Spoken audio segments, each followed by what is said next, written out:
The state of Idaho in the United States is known for being a wonderful place to live, offering a strong economy with a low cost of living, unspoiled, beautiful landscapes, and a low crime rate.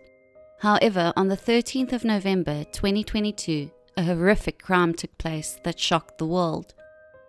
Before we jump into today's true crime story, I would like to welcome you to Crime Rush. This content is made for educational purposes. Please be sure to be respectful in the comment section, and if you found this story interesting, please consider subscribing.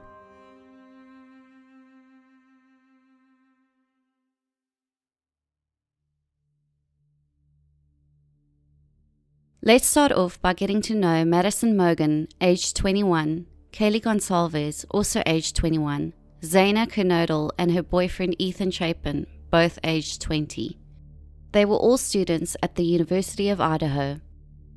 Madison was born on the 25th of May 2001 in Eugene, Oregon. She was a marketing major, a member of the Pi Beta Pi sorority, and worked at Mad Greek Restaurant. Kaylee Gonsalves was born on the 8th of June 2001 in Concord, California. She was majoring in general studies, was a member of Alpha Pi sorority, and worked alongside her friend Madison at the Mad Greek Restaurant. Zaina Kernodle was born on the 5th of July 2002 in Avondale, Arizona. She was a junior studying marketing and was a member of Pi Beta Pi sorority. She also dated Ethan Chapin. Ethan Chapin was born on the 28th of October 2002 in Seattle. He was a freshman majoring in recreation, sport, and tourism management. All four were friends and living together except for Ethan. They lived in an off-campus residence along with two other unknown roommates in Moscow, Idaho. Ethan would spend a lot of time there to visit his girlfriend Zaina Kernodle.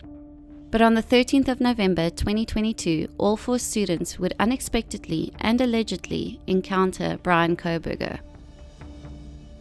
Bryan Kohberger was born on the 21st of November 1994 in Albrightsville, Pennsylvania, to parents Michael and Mary Ann Kohberger.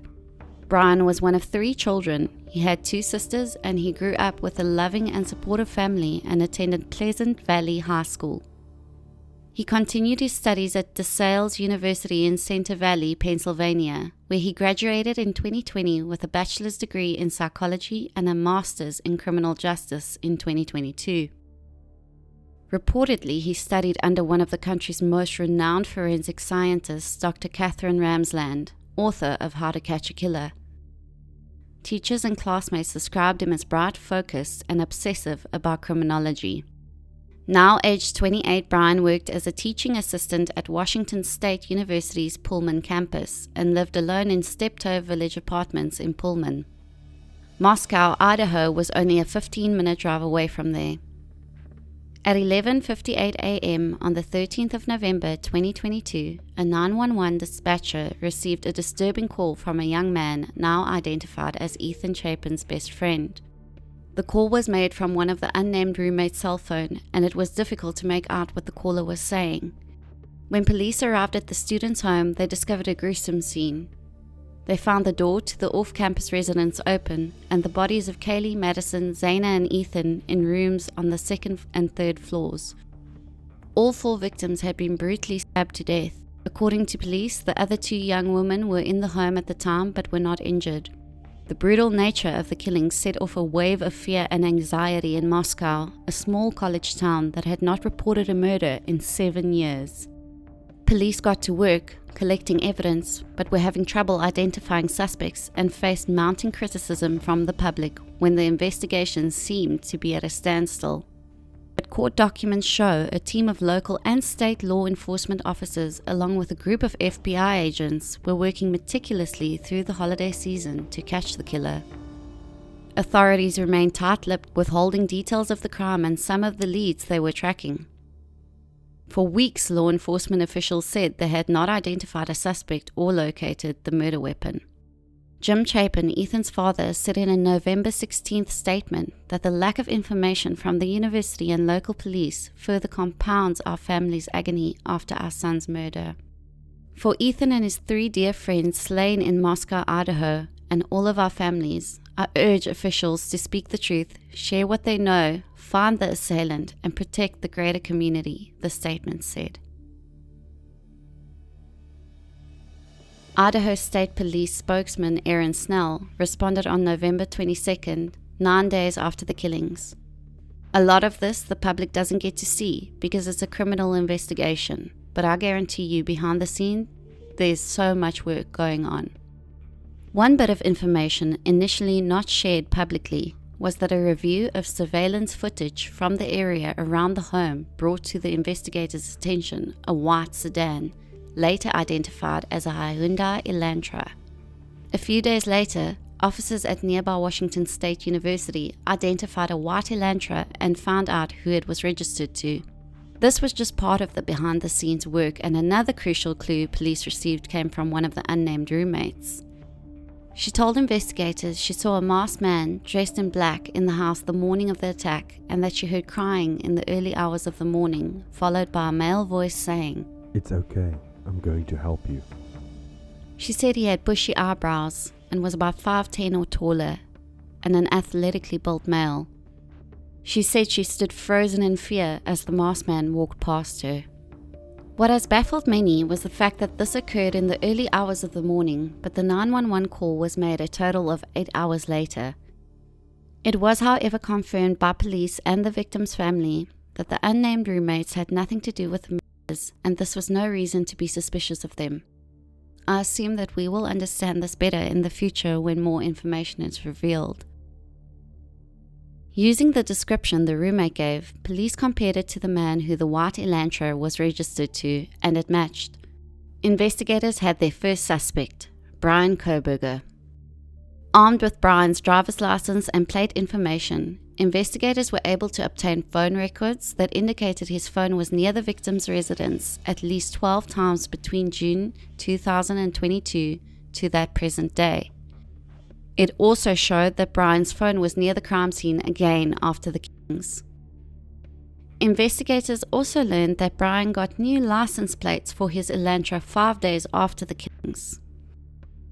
At the murder scene, investigators found a tan leather knife sheath on the bed next to one of the victims. On its button snap, the Idaho State Lab would later find a single source of male DNA. Pennsylvania law enforcement then recovered trash from Bryan's family home in Albrightsville. That evidence was then sent to the Idaho State Lab to be tested. Tests came back and it was a match. The DNA in the trash is believed to belong to the biological father of the person whose DNA was found on the sheath.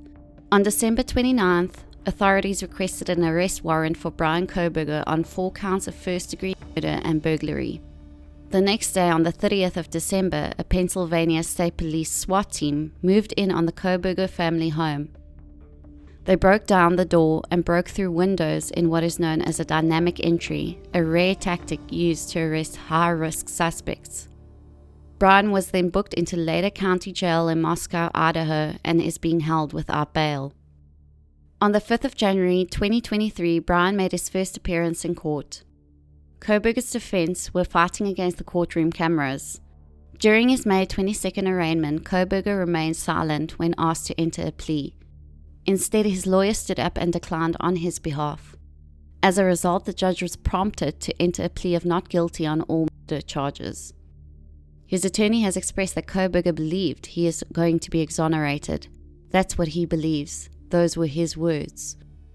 Kohberger's 4 charges carry sentences that could include up to life in prison and the death penalty. During his hearing on the 23rd of August, Kohberger denied his right to a speedy trial. His trial was scheduled for the 2nd of October 2023, but it now seems that he will not be heading to trial this fall. His public defender, Ann Taylor, told the court that she didn't believe his case will be ready by the originally scheduled October 2nd start date. She argued that the defense needs more time to review evidence from the state and finish other processes before they can be ready for trial. The judge reportedly approved the delay. Reportedly, the defense also filed 2 additional motions that the judge reviewed. The first alleged that the jury was selected illegitimately, and the second requested that they get access to more information regarding the DNA evidence that allegedly links Bryan to the knife sheath found at the crime scene. Court documents that were filed on the 24th of July 2023 reportedly claim that Kohberger has an alibi during the time of the killings and will offer evidence of this in the trial. Defense attorney Ann Taylor further wrote in the documents, "It is anticipated this evidence may be offered by way of cross-examination of witnesses produced by the state as well as calling expert witnesses." Kohberger's pre-trial hearing was scheduled for the 22nd of September, but has been postponed due to a reported illness.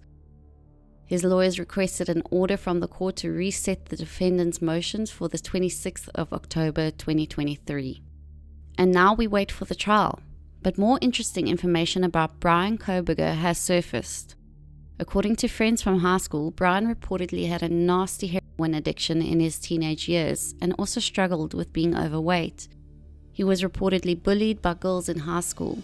Many said that he had lost a lot of weight when they laid eyes on him again after he went to university, and that he seemed to have cleaned up his act. Many people who went to college with Kohberger claims that he was a genuinely nice guy, and are shocked to hear that he was allegedly involved in such a horrific crime. Another lady came forward and claimed that she went on a date with Kohberger in 2015.